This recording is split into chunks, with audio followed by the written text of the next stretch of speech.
जाओगे, हरा गुंबदे जो देखोगे जमाना भूल जाओगे।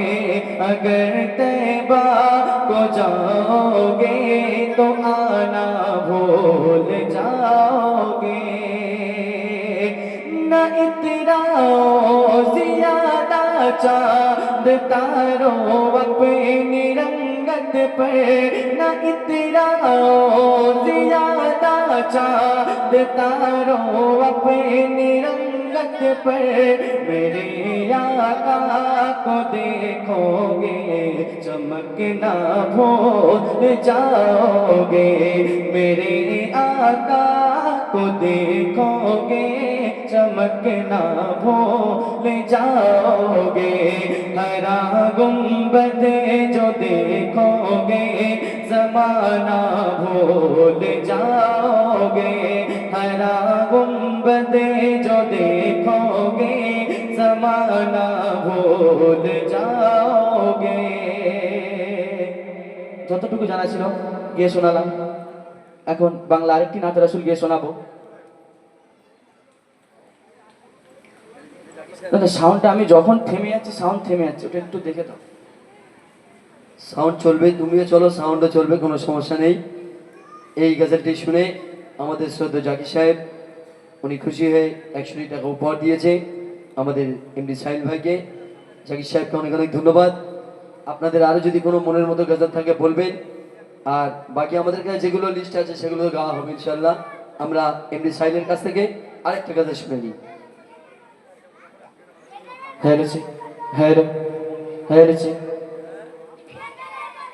আচ্ছা, আমরা আমাদের দয়ার নবীকে ভালোবাসি তো?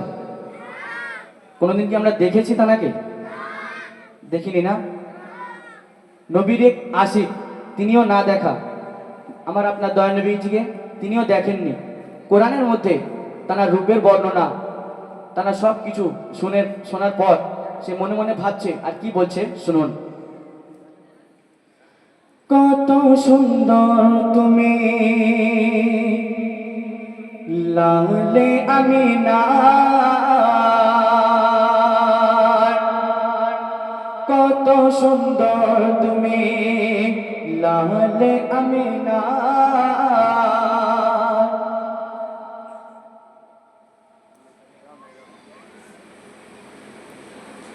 তাই বলছে শুনুন, আমার নবী দো জাহান আশিকির জিন্দা কোরআন গো, তাহার রূপে ঝলকে চমকায় দোনো জাহান। আমার নবী দো জাহান আশিকির জিন্দা কোরআন গো, তাহার রূপে ঝলকে চমকায় দোনো জাহান। খোদার কসম নবী জোড়া হবে না, কি নসিব পেয়েছো তুমি ও মা আমিনা। আমার নবী দো জাহান আশিকের জিন্দা কোরআন। তারপর অতি মূল্যবান কথায় লিখছে শুনুন, যখন আমার আপনার দয়ার নবীজিকে এই দুনিয়ার মধ্যে আল্লাহ পাক পাঠিয়ে দিলেন, শুধু জিন ইনসান হুর মালায়েক খুশি মানায়নি। কে খুশি মানিয়েছে বলছে শুনুন। কাবা নেচে নেচে বলে এলো নবী দো জাহান, আমাকে আজ পাক করাবে আমি হয়ে যাব মহান।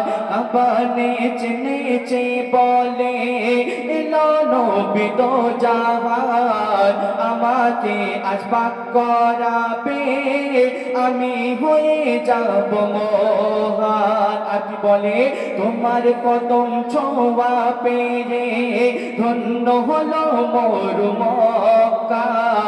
কাবার পুতুল গুলো সিজদায় গিয়ে বলবে সুবহানা রাব্বিয়াল আলা। আর কি বলে, মরুর দুলাল তুমি, তুমি জিন্দা কাবা। মরুর দুলাল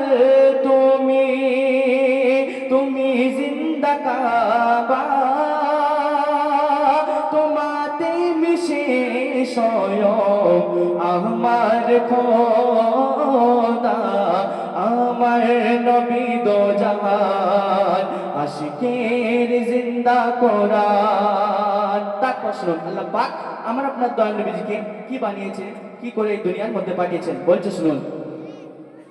কায়নাতের বাদশাহ তোমায়, কায়নাতের বাদশাহ তোমায় করেছে মোর আল্লাহ, কায়নাতের বাদশাহ তোমায় করেছে মোর আল্লাহ, রূপে আর গুণে ভরা আমার রাসূলুল্লাহ, কায়নাতের বাদশাহ তোমায় করেছে মোর আল্লাহ, রূপে আর গুণে ভরা আমার রাসূলুল্লাহ। আর তাহার সারা ওজোদেতে, তাহার সারা ওজোদেতে শুধু নূর আর নূর, চাঁদ সিতারা আত্মহারা ঝুঁকে গেল বাইতুল মামুর, মদিনার কাকর পাথর বলে আমরা হলাম ধন্য, মদিনার কাকর পাথর বলে আমরা হলাম ধন্য, ও মা আমিনা তোমার লালের জন্য আমার নবী দো জাহান আশিকের জিন্দা কোরআন গো, তাহার রূপে ঝলকে চমকায় দোনো জাহান, খোদার কসম নবীর জোড়া হবে না, কি নসিব পেয়েছো তুমি ও মা আমিনা। আসসালামু আলাইকুম। ধন্যবাদ। বাপি মোল্লা আর ইজাজুল হক 100 টাকা উপহার দিয়েছে। আচ্ছা ধন্যবাদ। আমি বলেছিলাম যে এমডি সাইদের পরে এমডি শরীফুলকে দেব, কিন্তু আমাদের জাকির সাহেব বারবার করে বলছে যে তোমার এই গজলটা কবরের গজল, থাকবো কেমন আধারে কঠিন ওই কবরে ওগো আমার আল্লাহ। এই গজলটা আমি যখনই পরিবেশন করি আমার একটা অনুষ্ঠানের কথা মনে পড়ে যায়। আমাদের বজবজ বিল্লাপুর বলে একটা জায়গা আছে দক্ষিণ 24 পরগনায়। একটা লোক এত মদ খেয়েছে দাঁড়াতে পারছে না সোজা হয়ে, আর ঘুরে ঘুরে এসে একবার করে স্টেজের সামনে আসে আর এসে বলছে আর কি হয়েছে দাদা, তোমার ওই গাধার কবরের গজলটা গাইবে। আমি চিন্তা করলাম গাধার কবর, এরকম তো কোনো গজল আমার নেই, গাধার আবার কোথায় কবর দেওয়া হয়েছে। আমি বললাম আচ্ছা ঠিক আছে ভাই হবে, চলে গেছে। 2-3 বার এসে একই প্রশ্ন করছে, আমি বুঝতে পারিনি, আমি আমার অন্য গজল গেয়ে যাচ্ছি। তখন আমার পাশে একজন শিল্পী ছিল, আমাদের শিল্পী এসকে জাফর, সে বলছে মইদুল তুমি বুঝতে পারছো না, ও মদের নেশায় আধারকে গাধার বলছে, আধার কবরের গজলটা। আমি শুনে আর কত হাসবো। যাই হোক, সেই আধার কবরের গজল আমি যেখানেই যাই আমার শ্রোতা বন্ধুরা অনুরোধ করে এটা গাওয়ার জন্য। আমার জীবনের একটা শ্রেষ্ঠ গজল বলতে পারেন, যেখানে যাই অনুরোধ করে গাওয়ার জন্য। আজকে আপনাদের এখানেও অধীর আগ্রহে বসে আছে আমার কিছু ভাই গাজলটি শোনার জন্য। থাকবো কেমন আধারে কঠিন ওই কবরে ওগো আমার আল্লাহ। আমরা মানুষ যতক্ষণ দুনিয়ায় বেঁচে আছি, দুনিয়াটা আমার ভালো কি করে হবে আমরা সেই চিন্তা করি। যদি একটা নতুন বাড়ি তৈরি করি, প্রথমে বাড়িটাকে প্লাস্টার করব, তারপরে পুট্টি করব, ভালো করে পেন্টিং করব দেয়ালে, তারপরে একটা ফল সিলিং লাগাবো যে বাড়িটা সুন্দর কি করে করা যাবে। কিন্তু একবার ভাবিনি যে এই বাড়িটা তো আমি এত সুন্দর করে সাজালাম, আমার আসল বাড়ি যেটা, যেখানে গিয়ে আমায় থাকতে হবে, তার নাম কবর। সেই বাড়িটা আমার কেমন হবে আমরা সেদিকটাই একবার লক্ষ্য করি না।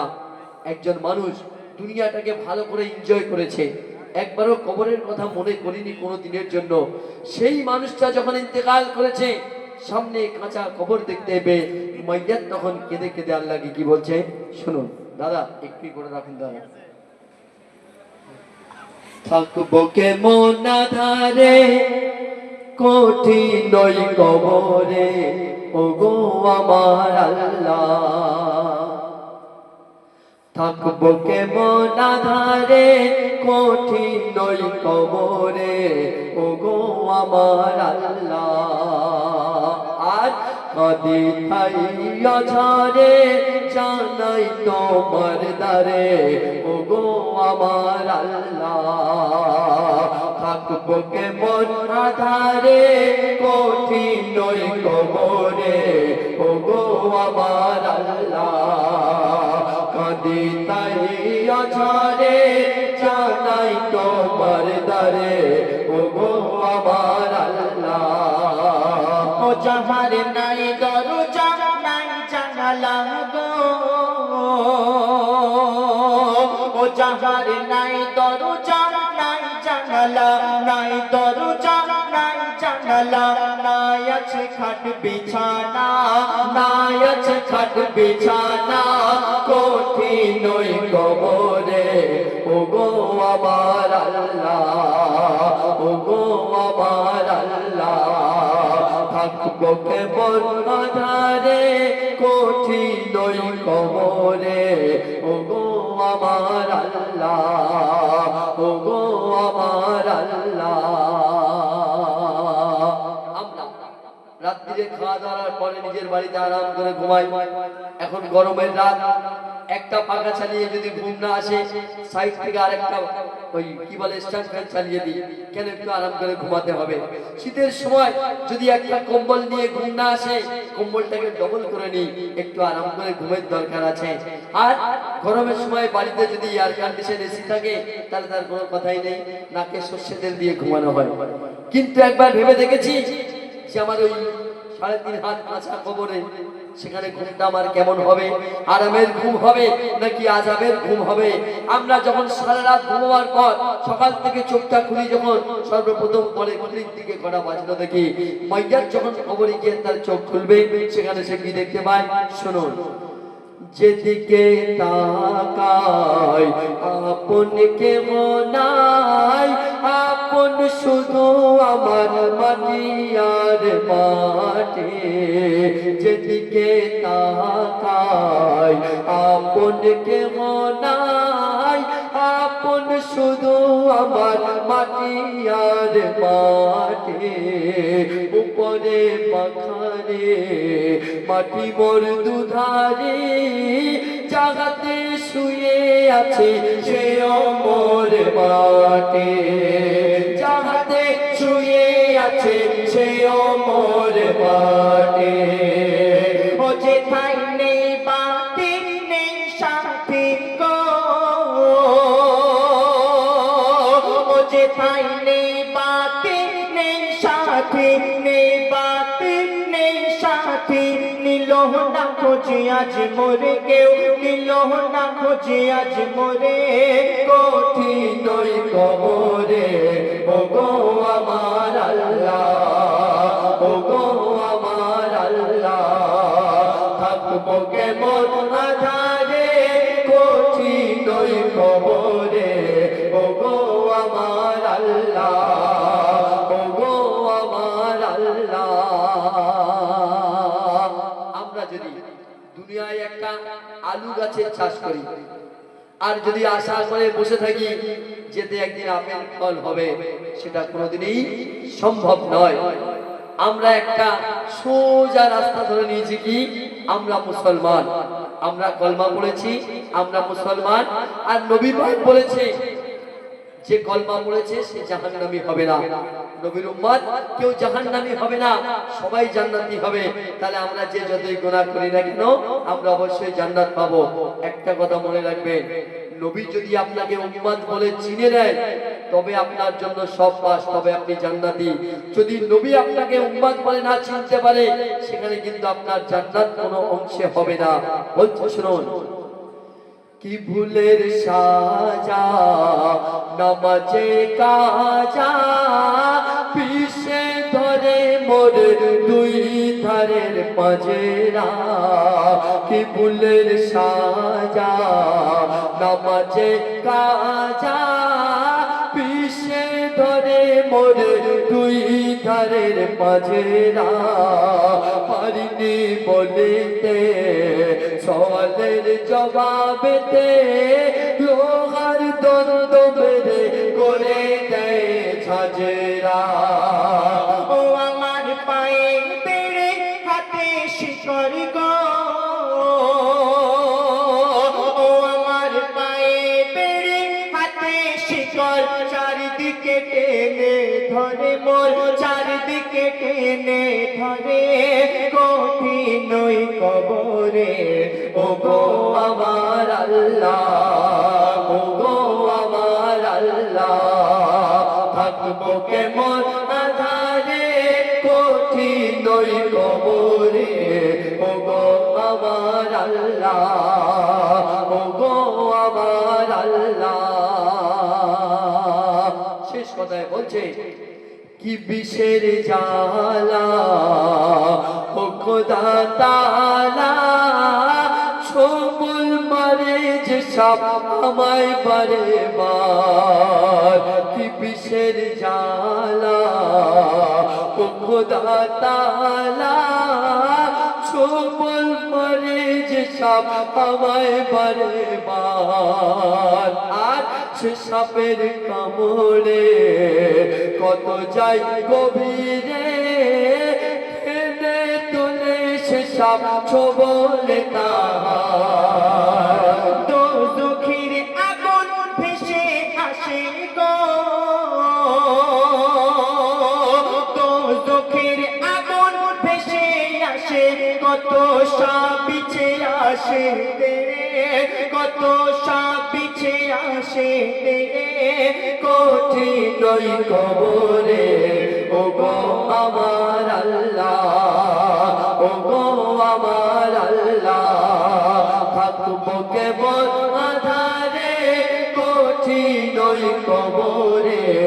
ও গো আমার আল্লাহ, ও গো আমার আল্লাহ, ও গো আমার আল্লাহ। শুনলে অনুরোধের গজল মইদুল ভাইয়ের তো বাজার খুব ভালো। তাই নাকি?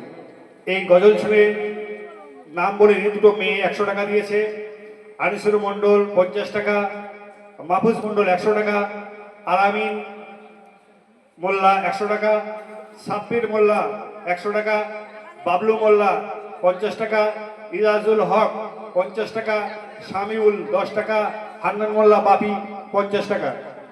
দাদা আমি নিয়ে যেতে পারবো তো এত? হ্যাঁ শাহিন মণ্ডল 50 টাকা। আবার শাহিন মন্ডল দাদা 50 টাকা দিয়েছে। অনেক অনেক ধন্যবাদ আপনাদের সবাইকে। আমার মনে হয় এতক্ষণ পরে আপনাদের একটা মনের মতো গজল হলো নাকি? যাই হোক, আমি বুঝতে পারছি আসলে পুরাতন যে গজলগুলো এগুলো মানুষের অন্তরে গেঁথে আছে, আর নতুন গজলগুলো যেগুলো গাইছি হয়তো আবার 2 বছর পরে সেগুলো ভালো লাগবে, হয়তো এই মুহূর্তে ভালো লাগছে না, কিংবা আবার সবটা ভালো না লাগলেও কিছু কিছু ভালো লেগেও যায়। আচ্ছা, মহিদুল ভাইয়ের তো যা উপহার জমছে, আর একটা গাড়ি লাগে কিনা সন্দেহ আছে। আমি ওইটাই ভাবছি। আমাদের ছোট ছোট নিয়ম ভাইরা এই অক্লান্ত পরিশ্রম করে এই 3 দিনের অনুষ্ঠান 3 দিন ব্যাপী পরিশ্রম করছে, তাদেরকে আমরা ধন্যবাদ জানাই। অবশ্যই। আর আমরা প্রথম দিনে ঈদের পরের দিনেও অনুষ্ঠানটা করার জন্য ভাইকে ফোন করি, তো ভাইকে পাইনি। তো যাই হোক, ভাই বড়াগাছির নাম শুনে আর থাকতে পারিনি, বললো ভাই আমরা 3য় দিন অনুষ্ঠানটা করে, তাহলে আমি থাকতে পারি। তো যাই হোক, ভাই চেষ্টা করছে আপনাদের আনন্দ দেওয়ার জন্য। তো আমরাই চাইবো। আর দর্শকের দিক থেকে একটা অনুরোধ এসছে ভাই, হ্যাঁ বলুন। বলছি ঝুলিতে আর কিছু নেই, ঘুমানোর লোক উঠে আসে অনেক টাকা পয়সা নিয়ে। আমি তো আমরা আমার চাই আপনি অনেক পয়সা নিয়ে বাড়ি যান। আমি তো আমার 100% উজাড় করে দিতে চাই, কারণ আপনারা যে আশা করে আমায় নিয়ে এসছেন, আমি 1 বছর নিজেই খুব কষ্ট পেয়েছি যে বছর এসে আমি গাইতে পারিনি। কারণ মানুষ যে আমাদের নিয়ে যায়, শুধু আপনাদের এখানে বলে নয়, যেখানে আমাদেরকে ভালোবাসে সেখানে আমাদের নিয়ে যায়, যারা ভালোবাসে না তারা নিয়ে যায় না। এবং যারা ভালোবাসে তারা অনেক আশা করে নিয়ে আসে যে মইদুল ভাই আসলে মইদুল ভাইয়ের এই গজলটা শুনবো, ওটা শুনবো, সেটা শুনবো। আর যদি সেখানে নিজে না গাইতে পারে নিজের খুব কষ্ট হয়। আমরা তো আশাই করিনি মইদুল ভাই বড়াগাছি আসবে। যাই হোক, এটা অন্য কোনো কারণে মইদুল ভাই মানে ব্যথা নিয়ে চলে গিয়েছিলেন। তো বড়াগাছিকে এত ভালোবাসে আন্তরিক দিক দিয়ে, আমাদের নাম শুনে উনি আবার এসছে এবং কথা দিয়েছে আমি আপ্রাণ চেষ্টা করব। তবে দর্শক আর একটা অনুরোধ রাখছে, আপনার ঝুলিতে যদি আরো কিছু থাকে ইনশাল্লাহ আমি চেষ্টা করছি। চেষ্টা করে। আচ্ছা যাক, একটা আমাদের শরীফুল ভাইকে গাইয়ে দিই, একটা অনেকক্ষণ থেকে বসে আছে, গাও না একটা। আচ্ছা ঠিক আছে, এবার হ্যাঁ বলুন।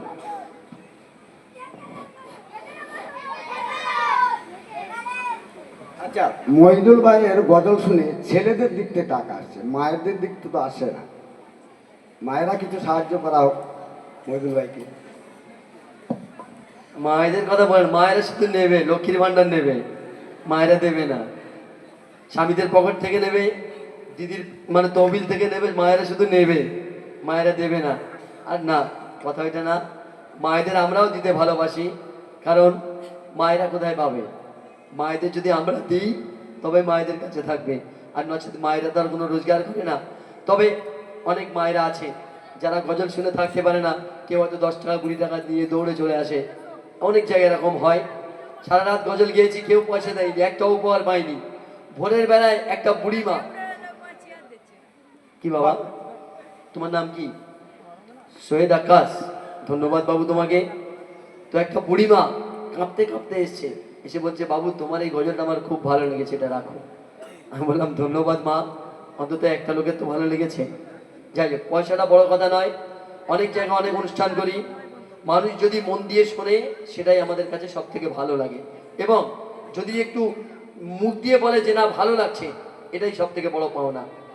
পয়সা তো সবাই দিতে পারে না, অনেকের থেকেও দিতে পারে না, আবার কারোর কাছে নেই, হয়তো পকেটে 20 টাকা আছে, 10 টাকা দিয়ে দেয়, সে চিন্তা করে না কালকে কি হবে। দেওয়াটা হচ্ছে মনের ব্যাপার।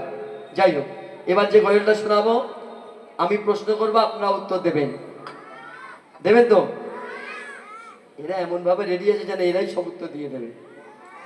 তোমরা যদি উত্তর দাও তাহলে আমাদের শিল্পীরা সবাই দক্ষিণ দেবে, দক্ষিণ। বুঝতে পারো নি? উত্তরের উল্টো কি? দক্ষিণে হয়তো তোমরা পূর্ব দেবে, আমরা পশ্চিম দেব। ঠিক আছে, ঠিক আছে, রেডি দেখো। শুনুন, আমরা মুসলমান, আমরা সবসময় চাইবো যে আমাদের ইসলামী জ্ঞান যেন কিছু আমাদের মধ্যে থাকে। অতএব কিভাবে বাড়াবো?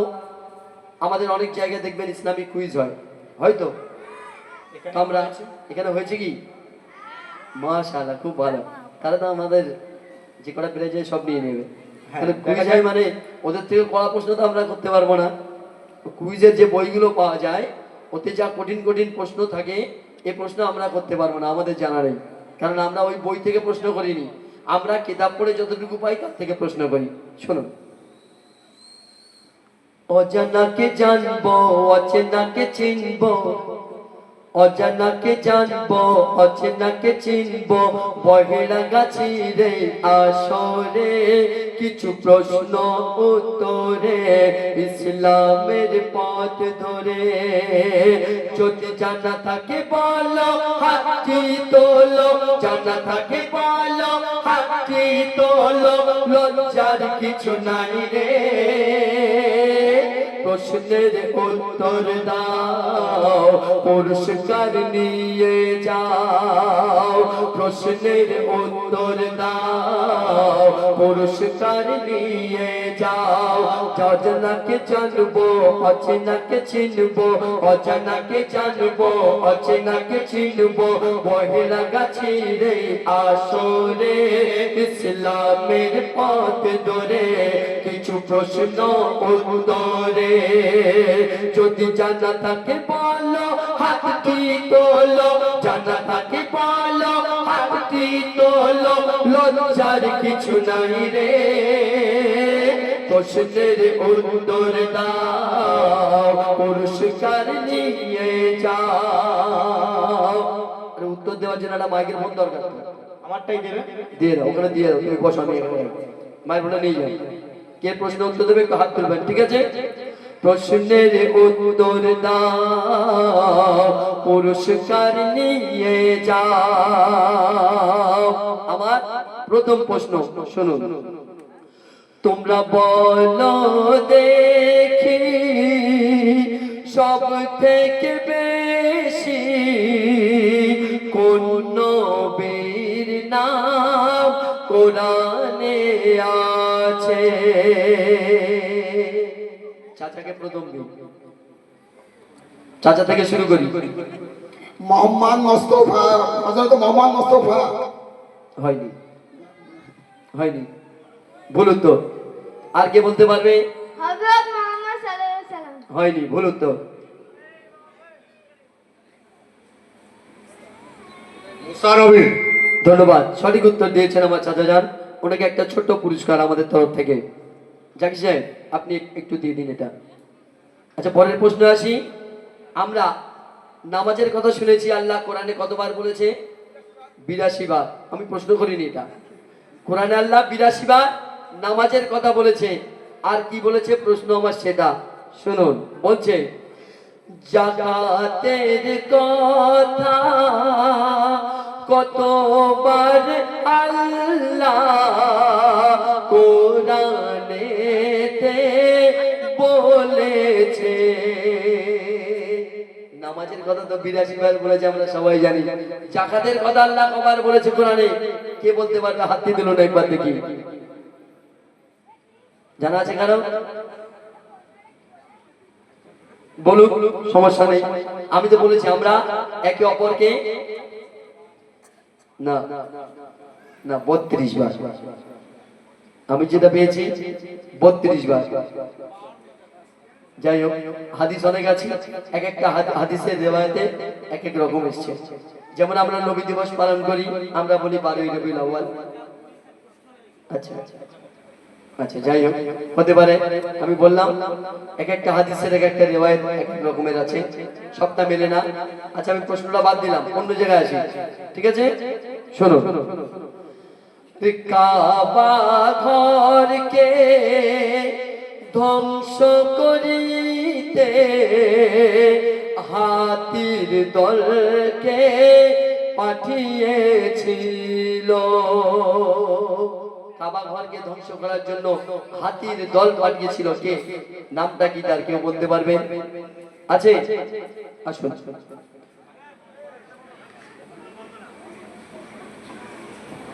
আবু জেহেল পাঠিয়েছিলেন। কি? আবু জেহেল। আবু জেহেল? না, হয়নি। আর কে আছে? কাবা ঘরকে ধ্বংস করার জন্য হাতির দলকে পাঠিয়েছিল। আর আল্লাহ পাক রব্বুল আলামিন আবাবিল পাখিকে দিয়ে কাবা ঘরকে রক্ষা করেছিল। যে কাবা ঘরকে ধ্বংস করার জন্য হাতির দল পাঠিয়েছিল, তার নামটা জানতে চাই। কে বলতে পারবেন? একটু হাত তুলুন দাদা। সেই পেছনে এক দাদা আছে, ওনাকে মাইকের ফোনটা দিন। আবু লাহাব। না, হয়নি। মাইকের ফোনে বলুন। আব্রাহা বাদশাহ। ধন্যবাদ, ঠিক বলেছেন। আপনার পুরস্কারটা নিয়ে যাবেন দাদা, দয়া করে। আসুন আসুন আসুন। যদি জানা থাকে বলো হাতটি তোলো, জানা থাকে বলো হাতটি তোলো, লজ্জার কিছু নাই রে। প্রশ্নের উত্তর দাও, পুরস্কার নিয়ে যাও। প্রশ্নের উত্তর দাও, পুরস্কার নিয়ে যাও। অজানাকে জানবো, অচেনাকে চিনবো, অজানাকে জানবো, অচেনাকে চিনবো। বহেরা গাছি রে আসরে, ইসলামের পথরে কিছু প্রশ্ন উত্তরে। পরের প্রশ্ন মন দিয়ে শুনবে। শক্ত লোহা নরম হতো, বলো কোন বিরহাতে? লোহা শক্ত আমরা সবাই জানি, কিন্তু ওই নবীর হাতে লোহা পড়লেও নরম হয়ে যেত। সেটা কোন নবী, তার নাম কি? আচ্ছা, আপনি আল্লাহ অপরকে বলার সুযোগ দিন, যদি না থাকে বলবেন। আর কেউ আছে বলতে পারবেন? সেখান থেকে একটা বাচ্চা হাত তুলে যোগে। কেউ শিখিয়ে দিয়েছে মনে হয়? মা কেউ শেখায়নি? বাহ, খুব ভালো। দাওয়াত আলাইহিস হ্যাঁ, হযরত দাউদ আলাইহিস হযরত দাউদ আলাইহিস সালাম, একদম সঠিক উত্তর। ভাইজান এখানে এসে আপনার পুরস্কারটা নিয়ে যান।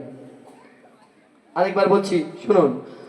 শক্ত লোহাকে শক্ত লোহা নরম হত বল কোন বিরহাতে।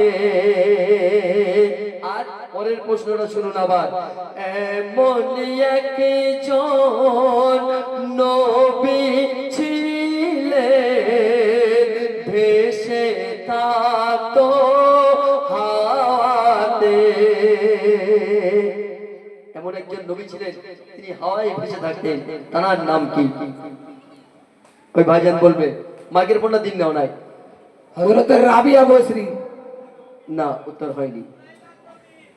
মাইক্রোফোনে বলুন যাতে সবাই শুনতে পায়, সবাই জানতে পারুন। সুলাইমান নবী। ধন্যবাদ, একদম সঠিক উত্তর, সুলাইমান নবী।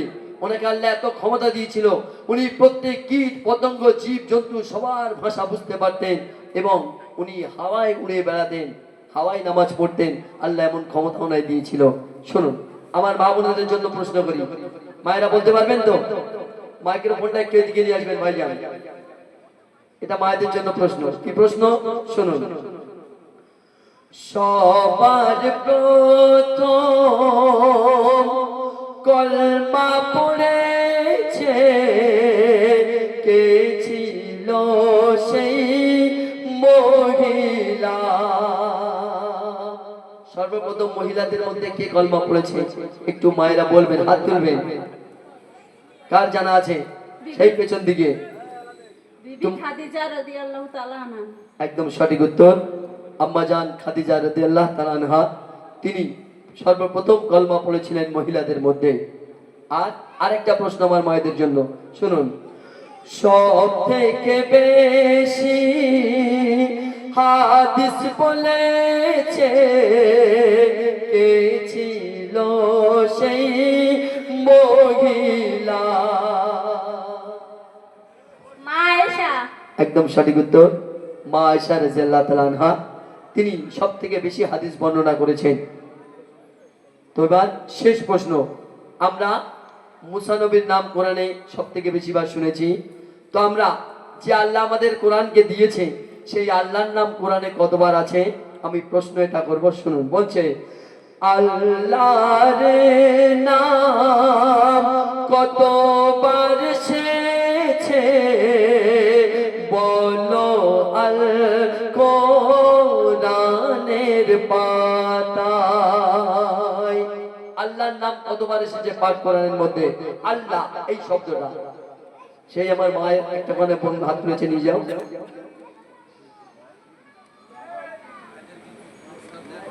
হ্যাঁ, হ্যাঁ, পুরস্কার তো আমি এখানে রেখেছি। আচ্ছা, ঠিক আছে। 99 বার। কতবার 100 বলুন? 99টাই। না, শুধু আল্লাহর সিফাতগুলো, গুণবলী নাম। আল্লাহ, এই আল্লাহ নামটা, শুধু আল্লাহ, এই আল্লাহটা কতবার এসেছে কোরআনের মধ্যে? কে বলতে পারবেন? আমি আগেই বলেছি লজ্জার কিছু নাই, না জানা থাকলে আমরা বলবো, আপনারা বলবেন। 2697 বার। হয়নি, শুধু আল্লাহ শব্দটা, শুধু আল্লাহ এই শব্দটা কতবার এসেছে কোরআনের মধ্যে?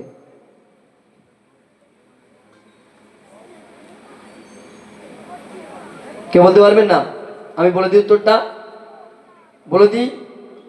উত্তরটা হলো 360 বার শুধু আল্লাহ এই শব্দটা কোরআনের মধ্যে এসেছে 360 বার। বাকি আল্লাহ তো আমার নবীর নাম কোরআনে 2 বার কি 3 বার হয়তো হবে, নবী মোহাম্মদ, এই মোহাম্মদ শব্দটা কোরআনে 2 বার কি 3 বার এসেছে, মনে রাখবেন। আমি যখন বললাম যে সব থেকে বেশি কার নাম এসেছে, অনেকে বলল নবী মোহাম্মদ সাল্লাল্লাহু আলাইহি সাল্লাম। এই মোহাম্মদ শব্দটা কোরআনে 2 বার কি 3 বার? 3 বার। কিন্তু আমার নবীর প্রশংসা সারা কোরআনে আল্লাহ করেছে, ঠিক আছে? ঠিক এই রূপ, যেমন মোহাম্মদ নাম 3 বার এসেছে, আল্লাহর নাম কোরআনে এসেছে 360 বার। তো আমি প্রশ্ন উত্তরের গজল এখানে শেষ করলাম। এবার আমাদের পরবর্তী শিল্পীকে একটা নিয়ে আসি নাকি? হ্যাঁ, এসো। আমি তো আছি, আমি যাবো কোথায়? হ্যাঁ আচ্ছা ঠিক আছে, আরেকটা বলে দিই বাবু, জিকিরের গজল আমি গাই না বাপ। আর ওটা জিকির না তো, কি এটা হুক্কু? জিকির কাকে বলে? জিকির হয় আল্লাহ আল্লাহ, আর ওরা তো হুক্কু হুক্কু, ওটা জিকির। জিকিরের নাম করে খুব ঢপবাজি চলছে, জিকিরের গজল। যাই হোক, আমি বেশি কথা বললে আমার খারাপ লাগবে। যে গাজালটি শোনাবো আমার ভাইজানদের অনুরোধের গাজাল, বলে মুদির গাজাল, তাই তো জাকির সাহেব? মুদির গাজাল। অ্যাকচুয়ালি গজলটা মুদির বাপের গজল না, গজলটা আমি লিখেছি। আর আল্লাহ রসুলের গজল, তানার প্রশংসা, নাতে রসুল। কিন্তু একটা জায়গায় মুদির কথা বলতে বাধ্য হয়েছি। ওই মুদির কথা বলেছি বলে গজলটাই মুদির হয়ে গেছে, বলে মুদির গজল। গজল তো আমার, গজল মুদির। শুনুন বলছি, सुबह के साथ